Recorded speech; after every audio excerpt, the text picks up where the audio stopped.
As we get started, we'll be recording this, so if you'd like to be on camera, that'd be great. If you're less comfortable, it's okay to be off camera, but I have a couple of notes about how to view this webinar best. We'll go to the next slide and talk a little bit about technology. Please click on View Options on the top of your screen and then click on Side-by-Side mode. That's going to be the most ideal viewing option.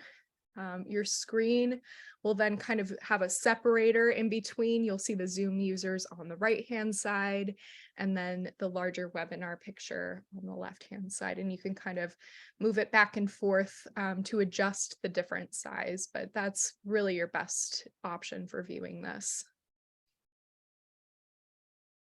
And if you're having troubles with it, just go ahead and let us know in the chat, and we can make sure that everyone's all set and ready to go.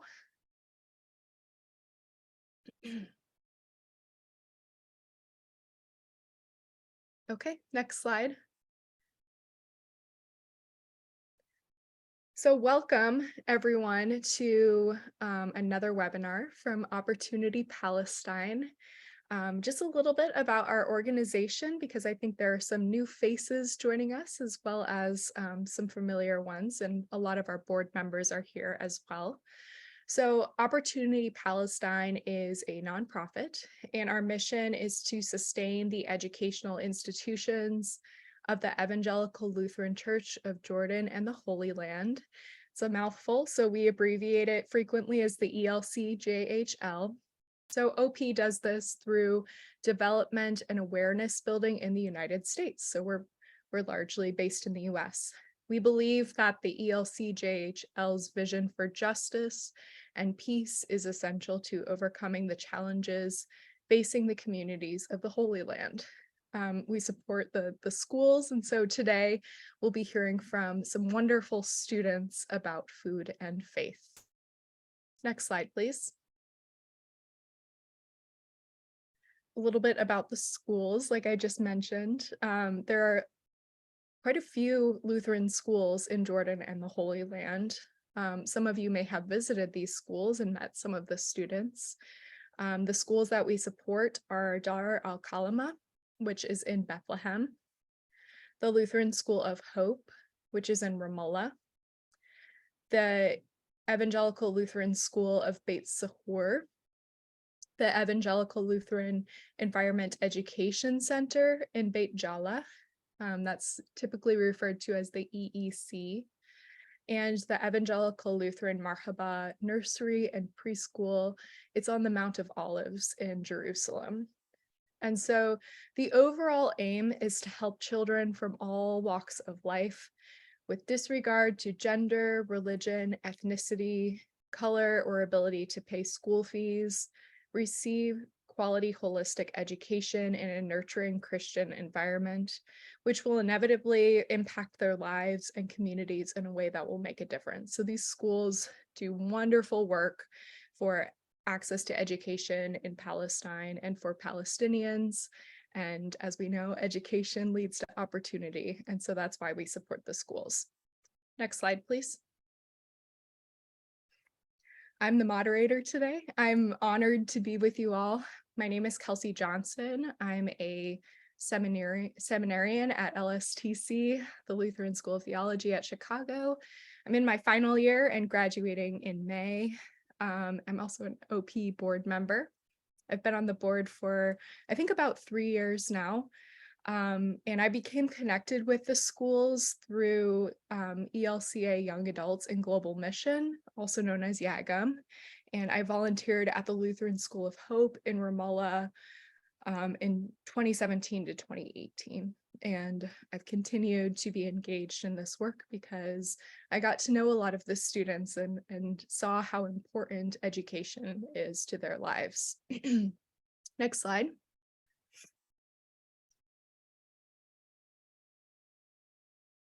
So we are joined by 4 wonderful students today, and I'll have them unmute and introduce themselves. We'll start with Dahlia.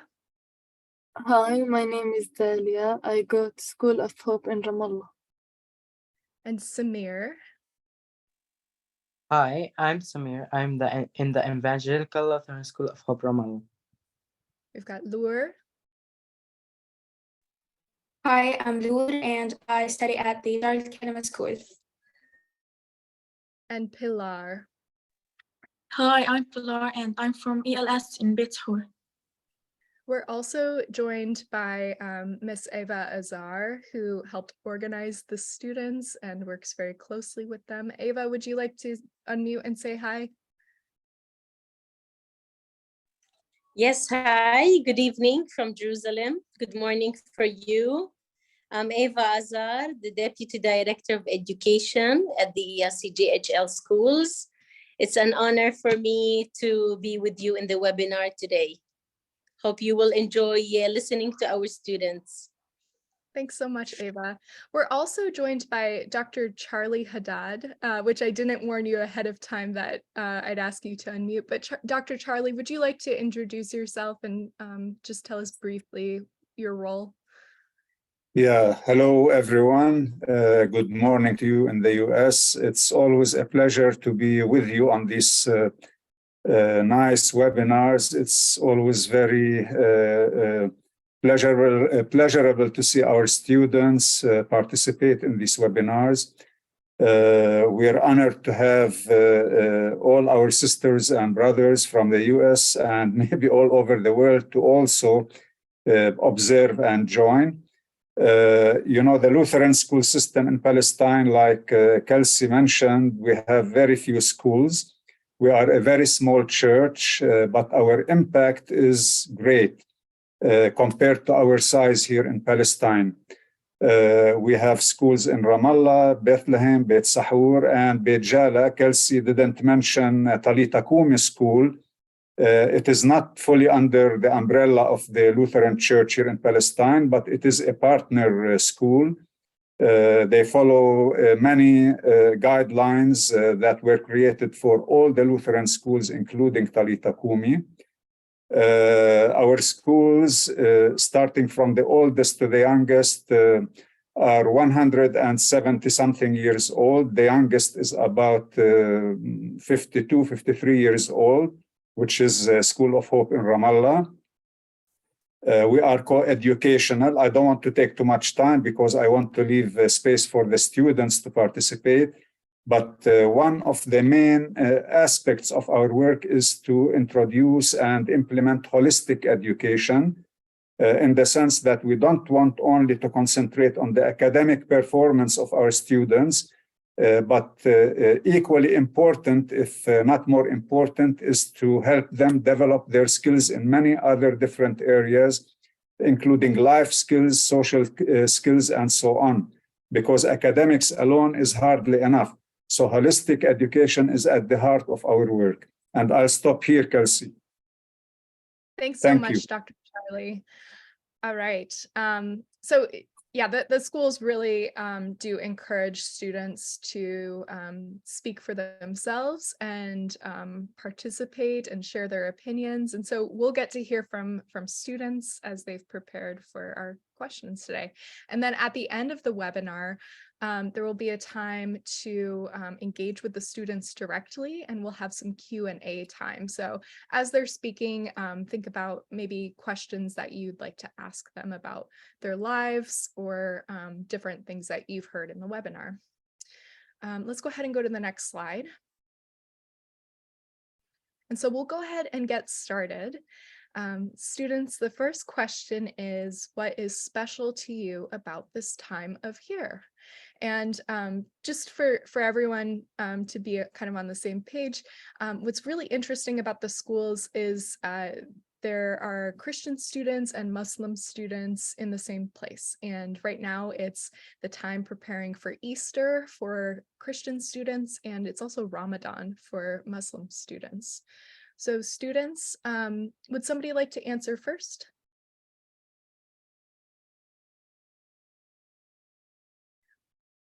Let's go ahead and start with Dahlia, if that's okay. Special about this time of the year is Ramadan.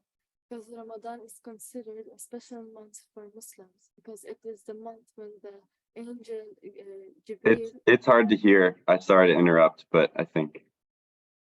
Right, Talia. Could you move a little bit closer to the camera like we had tried? I know. Ramadan is considered a special month for Muslims because it is the month when the angel Jibreel revealed to the Prophet Muhammad the Quran. Ramadan is a spiritual time for Muslims. It symbolizes dedication, reflection, and discipline. Ramadan helps us to shield ourselves from committing sins by fasting. Ramadan is a month of fasting, praying, doing charity work, and spiritual development, helping getting closer to God, our family, and our religion. Wonderful. Thanks, Dahlia. Lure, would you answer next? Yes.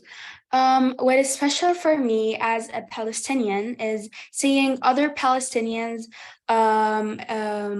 celebrating this occasion despite all the challenges imposed by the occupation. And what is special for me personally is the family gatherings where we all sit together around one table, eating together and talking without any distractions. Thank you. Thank you. Pilar, we'll hear from you next, and then Samir after. Yeah. Well, to begin with, March has so many special days and holidays like International Women's Day and the 8th of March. We celebrate it to bring attention to issues such as gender equality and abuse against women. But what really special to me is that we're fasting now and preparing ourselves to celebrate Easter in the next month. Although as a Palestinian, we have Land Day, held on March 30 each year. It's a day of significance for Palestinian citizens and Palestinian diaspora everywhere. It marks a special moment in Palestinian history when protest against land confiscation by Israel turned deadly for 6 people. Thank you. Go ahead, Samir. The special thing to me this time of the year when Easter comes because we can get to spend time with family and friends and eat together and pray to God. Thank you.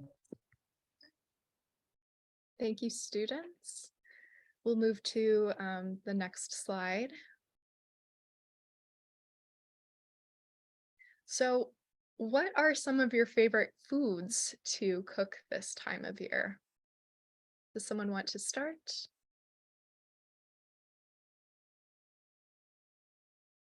Could we start with Pilar this time? Yes. Well, as a Christian, we're fasting now and we're only eating vegan food. And my favorite vegan dish is my mom's pumpkin soup. It has saltiness, sweetness, and a strong pumpkin flavor. It's rich in minerals and vitamins like copper and potassium, and vitamins like C, K, and E. Wonderful. Thanks so much, Pilar. Let's hear from Samir next. My favorite food to cook is stuffed zucchini and grape leaves. Well, it's a dish made with a rice meat and with a specific spices on them, like black pepper and cinnamon and salt. And it's special to me. It's a special plate to me because my mom makes it taste very good. Thank you. Let's hear from Lure. My favorite food to cook is probably مسخن, which is a Palestinian traditional dish. It is very special for me because me and my grandma always make this dish together.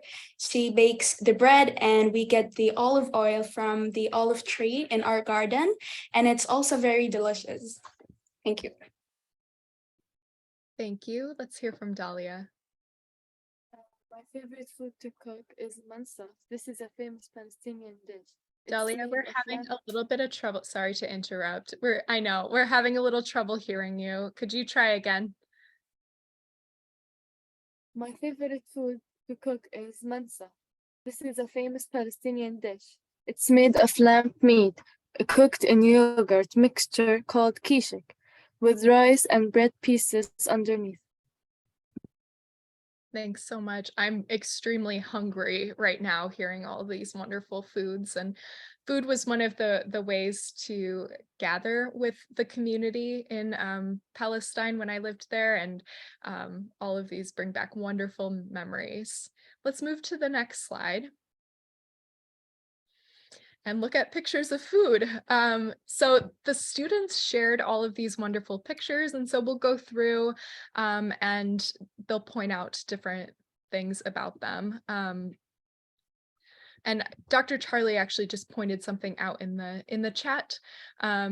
Yes, Ramadan coincides this year with Easter, where Christians fast, but in a different way. And I think Pilar talked a little bit about this in her answer, so you may have noticed that. Maybe something to talk a little bit more about in the Q&A.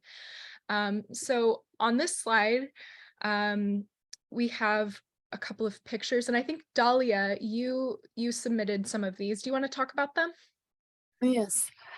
So this is, we have soup, we have types of olives, we have hummus and salads, and we have rice, bread, and kufta. Kufta is it's meat with potatoes, with the tomato paste cooked in the oven. Wonderful. So many wonderful foods for Ramadan. Let's go to the next slide. And Samir, I think that you shared this picture of these cookies. Would you talk about them for us? That's my mom mamul cakes. It's a cake we made this. She made this on the last Easter, and there's on it mamul. I didn't know what Dates. It has It dates is- inside. It is Mamul.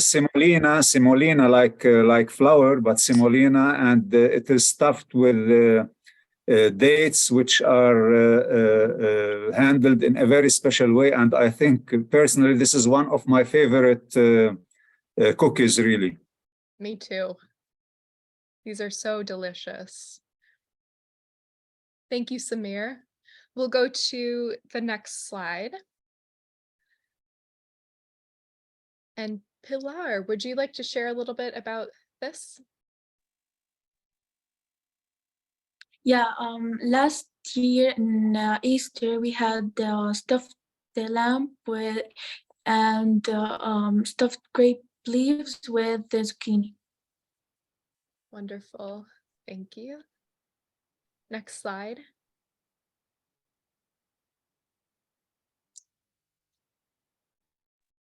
And I think this slide, we'll start with Dahlia, and then Samir, you submitted the other picture, so we'll hear from you next. So Dahlia. So we have two types of pasta. We have steaks and roasted potatoes and ranch sauce. Wonderful. And Samir. Okay, it's my favorite food, the stuffed zucchini and grape leaves. This is this food we made it last year on Easter, and it tastes really, really good. And my mom cooked those. Thank you. And that dish it's cooked in a pot, right? And flipped upside down. Yeah. And it's called makluba, which actually means upside down. Go ahead, Samir. I think you were talking. It's not maklube, but we made this to look like maklube. Oh, okay. So it still has the shape of the pot, but it's different because it's stuffed zucchini. Sorry for butting in. I think maklube is a totally different dish. But like maklube, they turn it upside down, this stuffed grape leaves and whatever. So, but both of them are very delicious. Ah, okay, I was wrong, but it has the same shape, so wonderful. This one looks good too. All right, next slide. All right, and I think is this Lure? You submitted these pictures? Do you want to talk a little bit about this? Yes, these are the family gathering that I mentioned before, and this is actually the most like what I love the most about Ramadan. And Lure, I actually have a follow-up question for you. Who do you mostly share your Ramadan meals with? I mostly share my meals with my two sisters, one brother, and my parents, my mom and dad. Wonderful. All right, next slide, please.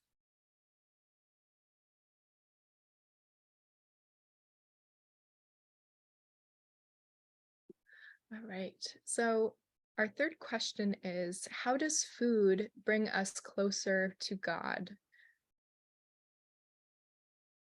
And let's start with Lure. Okay, God created our body to take care of it, and it's like a treasure that we have to save from the health issues. So one of the ways that we could save our body is stop eating unhealthy food and start replacing the unhealthy food with a healthy food that has all the vitamins and proteins that we need, such as replacing chocolate with dates. Yep, thank you.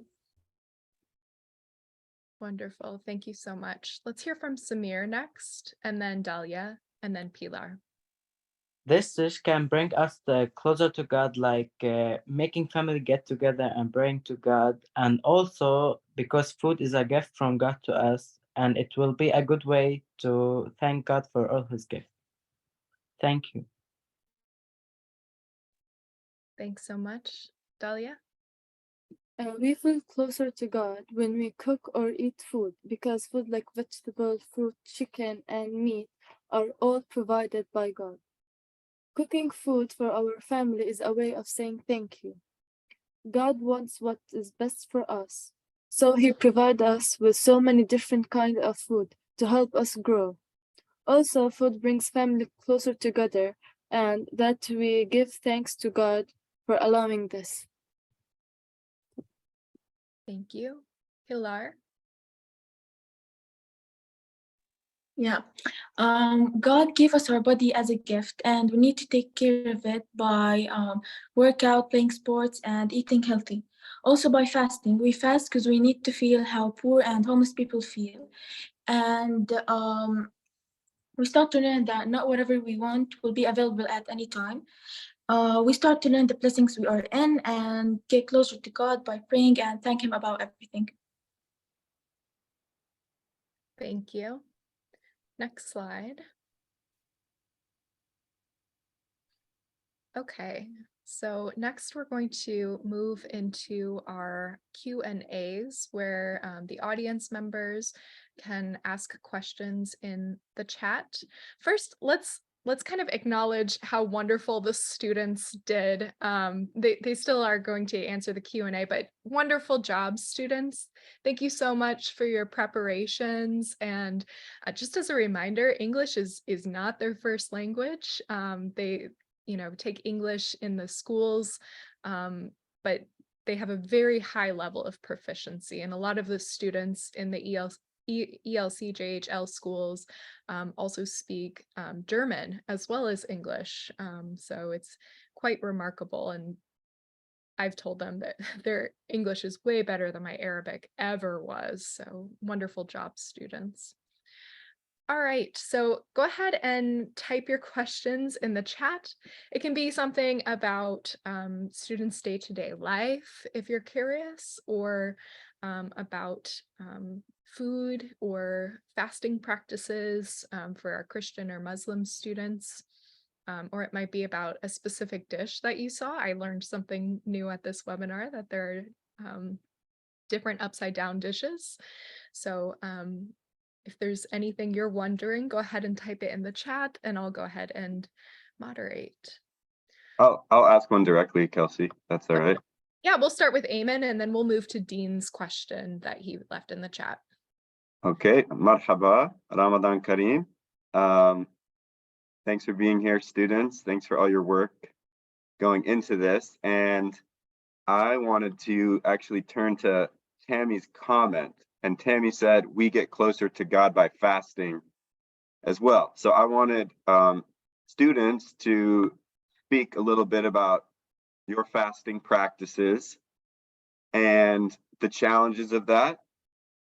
And I know that Christians and Muslims have different practices, so maybe you can speak a little bit specifically about that. And Tammy just asked, how do the Christian students practice fasting? So, and how is that experience of fasting spiritually for you students in this season of both Lent and Ramadan? Shukran.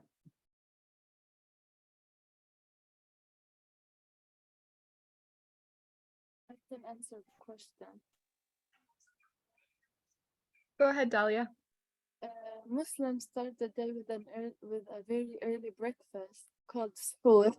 Once that adhan, the first call of the prayer, at sunrise, we are not allowed to drink or eat anything until the evening. Ramadan is one of the 5 pillars of Islam. Thank you.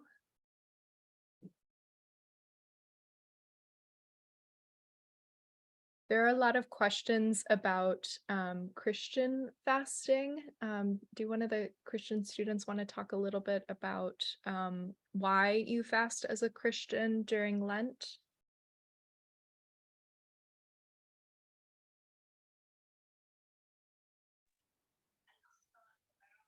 Maybe Pilar, you can go ahead and answer this question. Yeah, Christians fast by not eating animal-related food, just like vegan food. Young people only fast on Wednesday and Friday. Other people fast all the week. Only on Sunday they don't fast because it's God's day and we need to pray, and yeah. Kelsey, if I may point out something, please. Sure. Somebody asked if the Christians are fasting in solidarity with the Muslims. That is not the case. It's just that this year, in particular, Ramadan, the month of Ramadan coincides with the Christian traditional fasting because as Lutherans, actually, we don't have this tradition, but the Orthodox and the Catholics here in Palestine, they do have the tradition of fasting for 40 days just before Easter, just like just did. And the fasting, as Pilar mentioned, is different, whereas Muslims don't eat anything from dawn until sundown in the evening. The Christians do eat, but they're not allowed to eat any animal products, including meats, dairy products, and so on. They're allowed to eat vegetables, fruits, anything that has nothing to do with dairy products or meats.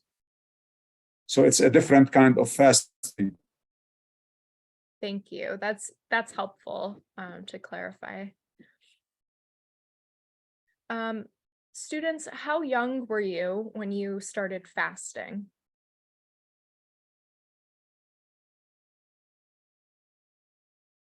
See, Lure, go ahead and unmute.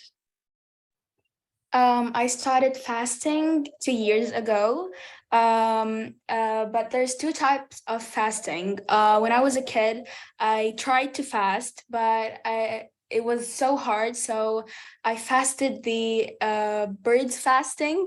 We call it the bird fasting, which is you're allowed to eat every 2 hours, to just try. So when you grow up, you can fast. But now I fast from the sunrise to the sunset without any drinking or eating anything. Thank you. Samir, would you like to answer the question? How old were you when you started fasting? I think this year I fast a lot because it's so hard to fast on the chicken and the meat because all the food have meat and chicken in it.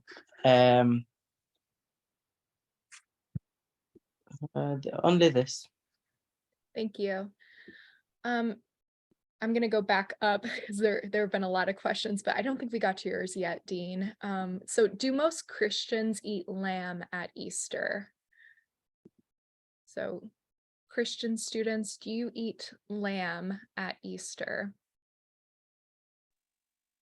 Yeah,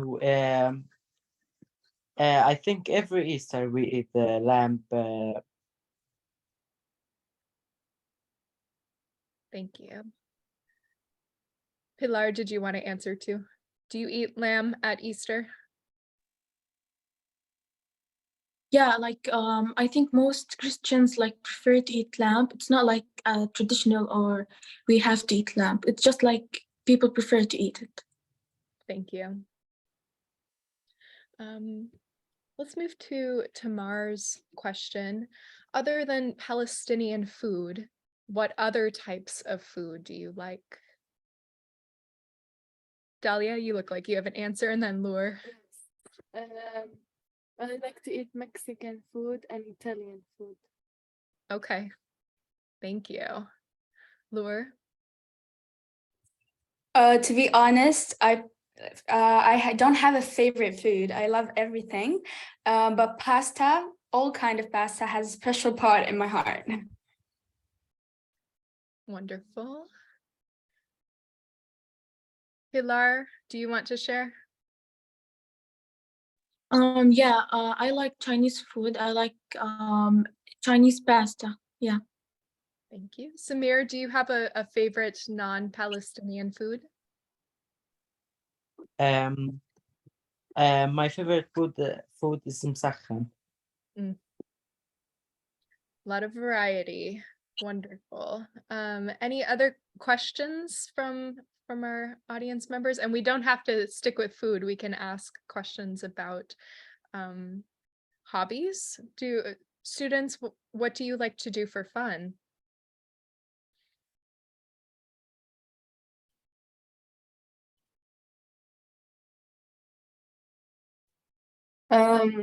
I learned the violin, so this is like kind of fun for me. I see the music stand behind you. Is that for violin? Yes. Wonderful. Lure, what do you like to do for fun? I also been playing on trumpet for 4 years now. So that's one of my hobbies. And I like to read when I'm on my free time. Wonderful. Here's another question. Many Palestinians travel to Jerusalem this time of year for religious reasons. Can you share more about this?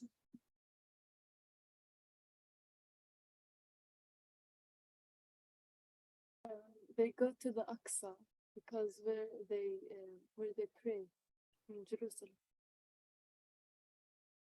I think we're having a little trouble hearing you, Dahlia, but I think you talked about traveling to Al-Aqsa. Can you try again? Palestinians travel to Jerusalem to pray where they go to the Aqsa. Thank you. Does anyone else want to share about traveling to Jerusalem this time of year? Is it easy to travel to Jerusalem? And why? Lure? I'm actually from Jerusalem and I live in Jerusalem. And it's so upsetting seeing other Palestinians that they're not allowed to enter their land. And I have many friends who try to enter Jerusalem to meet with me to hang out. and it couldn't happen because not all Palestinians are allowed to enter Jerusalem. Right, so travel to and from Jerusalem is really complicated because of the occupation. And that can be even more complicated during holy times where restrictions are changed or made a little bit more tight. Next question is, what would you like to be after you finish school?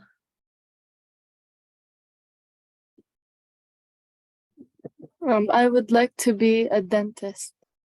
A dentist, wow, wonderful. Pilar, do you want to answer?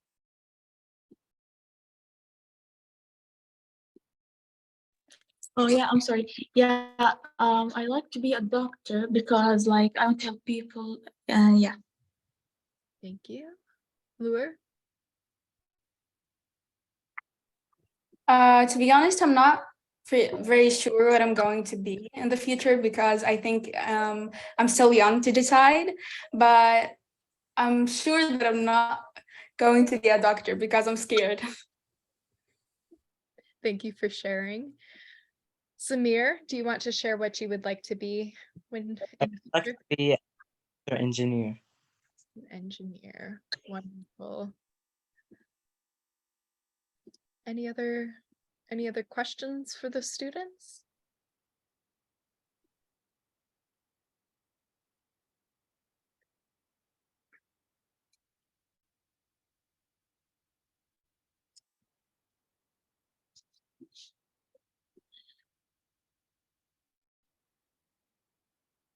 Okay.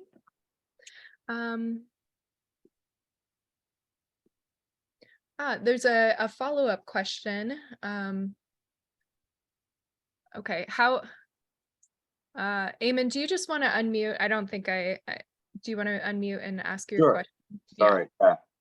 Sorry. I'm curious. I know we have some Christian and Muslim students here.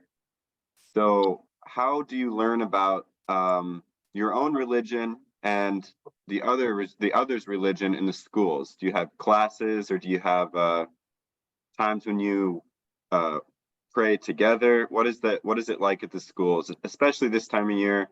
When we have both Ramadan and Lent and Easter and Eid at the same time, almost the same time.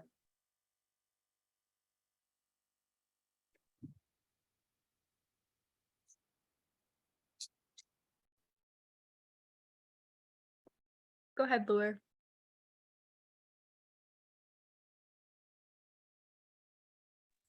In Dar al-Kalam school, in my school, we actually pray for God, both Christian and Muslim student. We pray together for 10 minutes in the morning.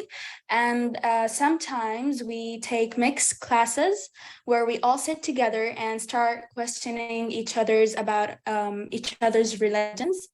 And I think that's a good way to know more about what others' religions. Dahlia?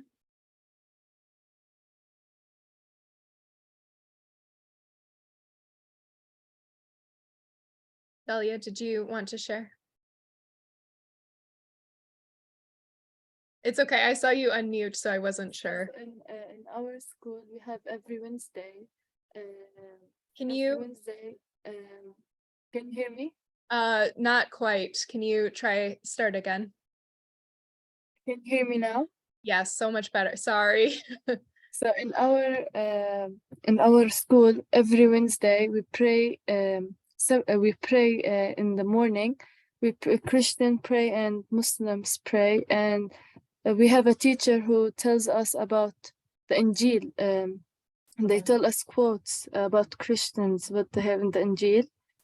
But we don't take classes together when it's come to the religion. We have Christian go to a separate room and Muslims go to a separate room. Do other students want to answer? Pilar or Samir?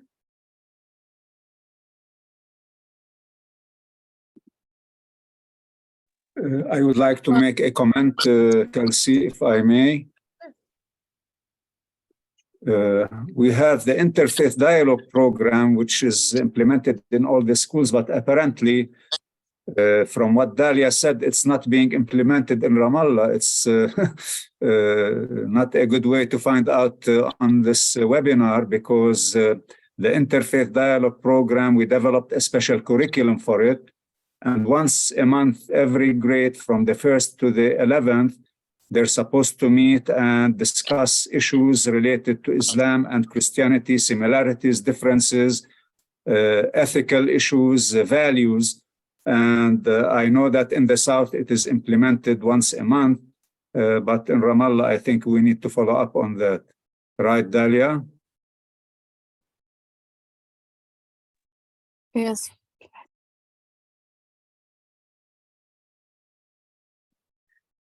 Thanks for sharing that, Dr. Charlie. It sounds like there is an interfaith curriculum and initiative that is supposed to be implemented in all of the schools, and ideally it's happening once a month. We have a couple more. Let's take 2 more questions, and then we will move to the end of our webinar. Huda asks, how would you like to see us in the US help you? So are there things that we can do in the US to help you? I think one thing is to educate ourselves and be connected with organizations that do support Palestinians. One of those is OP, obviously, but there are many other organizations that do really wonderful work to support Palestinians. But students, do you have any answers to this question, how we in the US can help you?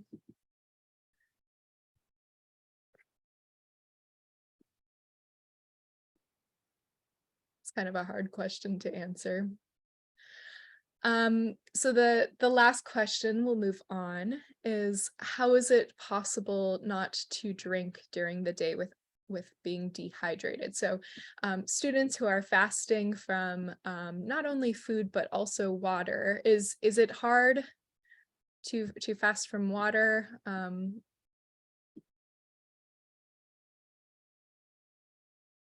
Yeah, Lure, do you want to share more about that? It's actually pretty hard. It's for me, it's way harder than fasting from food. But that's the point of fasting. We need to feel how people who cannot afford clean water to drink, so we can feel about them. And yeah, that's actually it. Thank you. Thanks so much. It sounds like fasting is an opportunity to try something really hard to empathize with people who are less fortunate. And that's a really wonderful thing, and a good way of putting that. Any other answers about this from students or? Great. Okay, we'll move to the next slide. Thank you for engaging in the Q&A, and thank you so much, students, again, for answering these and being very put on the spot, and your English is just so wonderful. Very good job. So as I mentioned, one of the ways to help support Palestinians is through Opportunity Palestine, and we specifically support the schools, which education is the basis for justice and a bright future for many young people. So the way to do this through OP, and I think Eamon just posted a link in the chat. Very good timing, Eamon, thank you. You can go to the link, opportunitypalestine.org is our website, and that will take you to a page that supports the schools.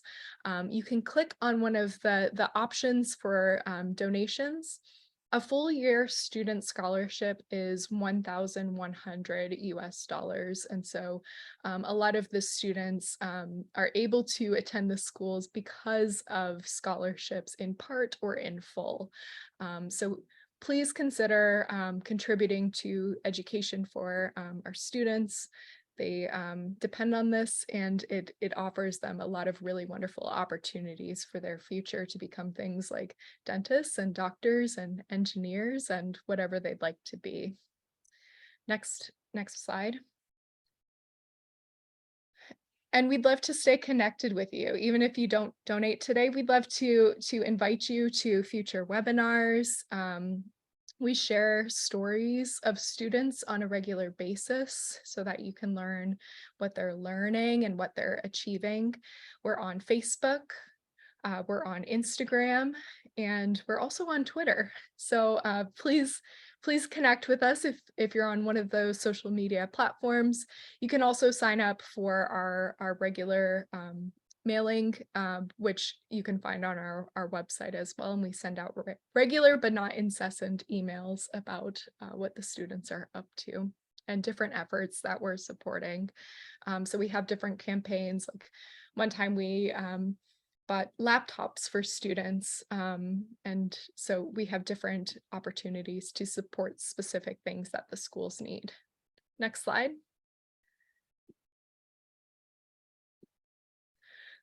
All right, I see a lot of thank yous in the chat already, but I want to thank our speakers, students Dalia, Samir, Lur, and Pilar. Go ahead and thank them in your boxes or in the chat.